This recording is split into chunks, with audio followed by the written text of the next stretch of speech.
Assalamualaikum warahmatullahi wabarakatuh. Alhamdulillahil malikid dayan, wassalatu wassalamu ala sayyidina Muhammadin sayyidi waladi adnan wa ala alihi wa sahbihi ajma'in. Allahumma salli ala sayyidina Muhammadin salatan likamalika wa adadi kamalihi wa ala alihi. Amma ba'du. Jamaah salat tarawih Masjid Al-Muhajirin, semoga dalam keadaan sehat walafiat, keluarganya diberikan kebahagiaan di dunia dan di akhirat. Amin amin ya rabbal alamin. Alhamdulillah, hari ini kita sudah masuk ke fase yang kedua di bulan Ramadan. Kata dalam satu riwayat bahwa fase kedua ini disebut dengan fase maghfirah. Fase pertama disebut dengan fase rahmah, dan fase terakhir disebut dengan fase idkhul minan nar. Insyaallah pada kesempatan yang singkat ini kita akan membahas sedikit perbedaan antara nuzulul Quran dengan Lailatul Qadar. Jamaah salat tarawih yang dirahmati Allah Subhanahu wa taala, nuzulul Quran adalah terjemahannya itu turunnya Al-Quran. Jadi turunnya Al-Quran itu lewat dua fase. Yang pertama, Al-Quran diturunkan dari Lauhil Mahfuz ke langit dunia, itu disebut dengan anzala. Kalau dari langit dunia kepada Nabi Muhammad disebut dengan nazala. Jadi ada perbedaannya. Kalau anzala dalam gramatikal bahasa Arab fi'lun muta'addi, dia membutuhkan sesuatu. Allah Subhanahu wa taala menurunkan Al-Qur'an dari Lauhil Mahfuz ke langit dunia itu langsung jumlatan wahidatan, sekaligus. Jadi Al-Qur'an itu dari surat Al-Fatihah sampai surat An-Nas itu langsung diturunkan ke langit dunia. Setelah di langit dunia, itu tugas daripada malaikat Jibril alaihissalam yang mewahyukannya kepada Nabi Muhammad sallallahu alaihi wasallam mutafarriqah. Apa itu mutafarriqah? Mutafarriqah itu berangsur-angsur. Makanya diturunkan ke Nabi sallallahu alaihi wasallam itu sesuai dengan konteksnya. Kalau bangsa Arab pada saat itu masih gemar misalnya minum khamr, maka turunnya Al-Quran itu untuk tidak mengharamkan. Jadi fasanya itu enggak mengharamkan dulu, fasanya itu untuk menghindari yang namanya minum khamr.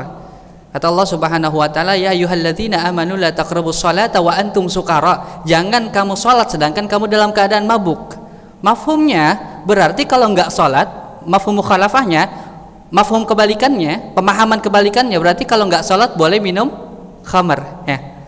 La taqrabus salata wa antum sukara, belum ada pengharaman, belum ada tahrim daripada khamar. Lalu kemudian turun ayat khamar. Allah Subhanahu wa taala mengharamkan khamar wal maisir walahmal khinzir. Allah mengharamkan alkohol, Allah mengharamkan maisir, itu perjudian. Kemudian Allah Subhanahu wa taala juga mengharamkan daging babi dan seterusnya. Itu sesuai dengan kebutuhan. Jadi itu hebatnya dan bijaksananya Allah Subhanahu wa taala. Lalu Ustaz, perbedaan antara nuzulul Quran dengan Lailatul Qadar itu apa? Kalau nuzulul Quran yang sering sekali diperingati di Indonesia wabil khusus, itu adalah turunnya Al-Quran dari langit bumi ke Nabi Muhammad sallallahu alaihi wasallam fi yaumil Jumu'ah, di hari Jumat. Jadi ada Al-Jumu'ah, ada Al-Juma'ah.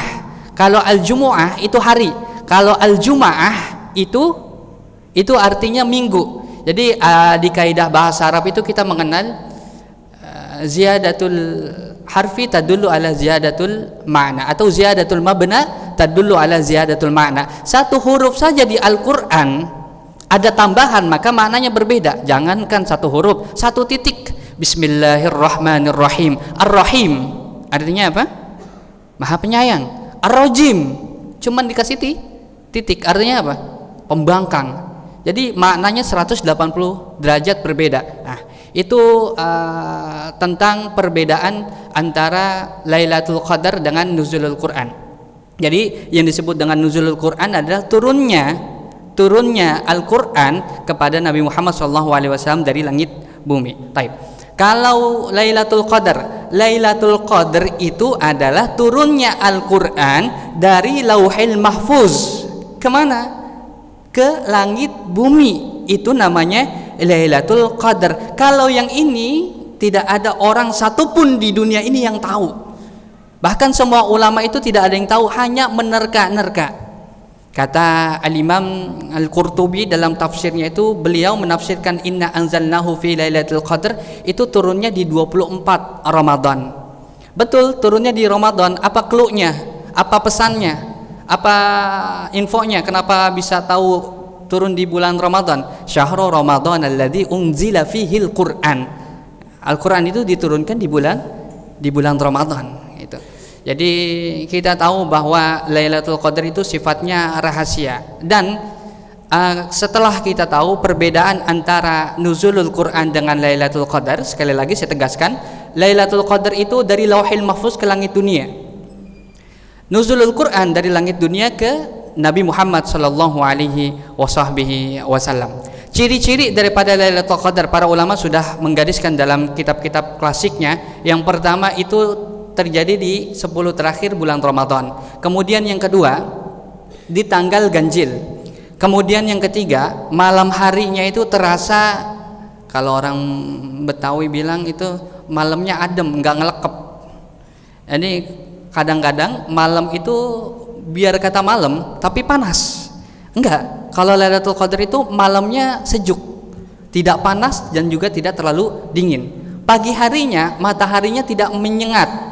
Nah, kalau kita bangun tidur tuh kadang-kadang mata silau karena mataharinya menyengat. Ini kalau tanda-tanda ini terjadi di pagi harinya, maka bisa dipastikan malam itu ada malam Lailatul Qadar. Ada satu pesan, ketika kita merasa mendapatkan tanda-tanda tersebut, apa yang harus kita lakukan, Ustadz? Yang harus kita lakukan adalah merahasiakannya. Seperti Nabiullah Yusuf merahasiakan mimpinya dari saudara-saudaranya. Maka kata ayahnya itu, wala taksus ru'yaka ila akhika. Jangan sekali-kali kamu ceritakan mimpi ini kepada teman-teman kamu, kepada saudara-saudara kamu, karena ini rahasia. Jamaah yang dirahmati Allah Subhanahu wa taala, Allah itu senang sekali kalau seandainya kita seorang hamba itu melakukan hubungan rahasia antar kita dengan Allah Subhanahu wa taala. Maka salat sunnah, di beberapa sholat sunnah itu ditekankan untuk di rumah. Supaya apa? Supaya kita ada ibadah yang rahasia. Malam sholat tahajudnya itu lebih afdal ketimbang sholat yang lainnya. Kenapa? Karena rahasia. Puasa, kenapa pahalanya begitu hebat dan betul-betul dirahasiakan Allah? Kata Allah, wa illa shauma wa ana ajzi bihi, kecuali puasa, nggak ada yang tahu kadar pahalanya kecuali aku kata Allah Subhanahu wa taala. Kalau di ibadah-ibadah lainnya, misalnya kita setelah sholat subuh duduk membaca zikir pagi sore, kemudian sholat 2 rakaat yang disebut dengan sholat syuruk, Allah dan Rasulullah kasih pahalanya apa? Faka'annahu a'taka arba'ah raqabah, seakan-akan dia membebaskan 4 budak dan seakan-akan dia melakukan umrah. Ini dikasih tahu pahalanya. Kemudian ketika Allah Subhanahu wa taala bicara tentang puasa, enggak dikasih tahu pahalanya. Kenapa? Karena logika kita tidak akan pernah sampai untuk menghitung pahala yang Allah berikan kepada kita. Yang pada intinya adalah di 10 terakhir Ramadan ini, Nabi SAW itu syadda mi'zarah, itu mengencangkan sabuknya. Semua hal boleh, tapi di 10 hari terakhir Ramadan khususkan untuk ibadah kepada Allah Subhanahu wa taala saja, tidak untuk yang lainnya. Sebenarnya itunya semuanya boleh, tapi Nabi SAW menekankan untuk ibadah yang sifatnya mahdah. Baik, itu kita bicara tentang Lailatul Qadar. Baik. Sedikit tafsir tentang inna anzalnahu fi Lailatul Qadar. Untuk ilmu kita, Lailatul Qadar itu malam, lailah malam, qadar itu artinya izdahama yazdahimu, artinya berkerumun atau macet. Apanya yang macet, Ustaz? Yang macet itu karena jawabannya ada di ayat setelahnya. Inna anzalnahu fi lailatul qadar, lailatul qadar khairum min alfi syahri, lebih baik daripada 1000 bulan. Ini faidahnya. 85 tahun kalau kita konversikan ke bulan Masehi. Kalau kita 85 tahun kalau kita konversikan ke bulan Hijriah. 83 tahun kalau kita konversikan ke bulan Masehi. Tanazzalul malaikatu waruhu fiha. Jadi seada-adanya malaikat di langit, semua malaikat yang ada di langit itu turun ke bumi, makanya disebut dengan Lailatul Qadar atau malam yang penuh dengan kerumunan. Siapa yang berkerumun? Bukan cuma manusia aja di masjid-masjid, tapi malaikat juga berkerumun turun dari langitnya Allah menuju buminya Allah untuk mengagungkan malam ini. Kenapa malam ini begitu agung? Karena Al-Qur'an. Kenapa umat Nabi Muhammad SAW menjadi umat yang agung? Karena Al-Qur'an. Kenapa umat Nabi Muhammad SAW bisa masuk surga? Karena Al-Quran. Al-Quran itu ya'ti yaumal qiyamah syafi'an li ashabihi. Al-Quran akan menjadi syafaat di yaumil qiyamah nanti buat orang-orang yang membacanya.